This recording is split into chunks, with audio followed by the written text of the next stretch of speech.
మహాలక్ష్మి పథకంలో భాగంగా 2.26 కోట్ల మంది మహిళలు ఇప్పటి వరకు ప్రయాణం చేశారు.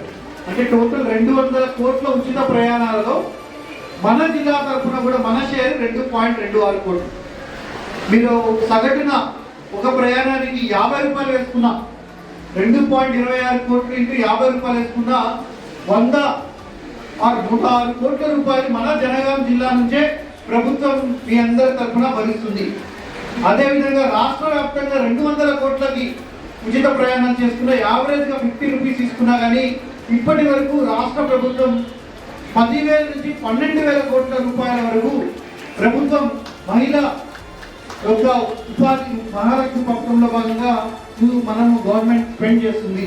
సో గమనించాల్సింది ఏంటంటే ప్రభుత్వం ఎంతో ప్రతిష్టాత్మకంగా ఈ మహాలక్ష్మి పథకంని ప్రారంభించడం జరిగింది.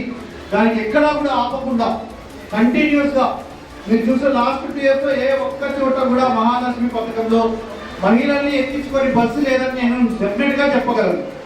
ఎక్కడా కూడా నిధుల కొరత ఉన్నా కూడా ప్రభుత్వం మహాలక్ష్మి పథకాన్ని కంటిన్యూ చేస్తూ ఈ యొక్క బస్సెస్లో కూడా మహిళలందరినీ ఎంకరేజ్ చేస్తూ ఆధార్ కార్డ్ బేసిస్ మీద వారందరినీ కూడా అలౌ చేస్తూ అందరినీ కూడా సురక్షితంగా గమ్యాన్ని చేస్తున్నారు.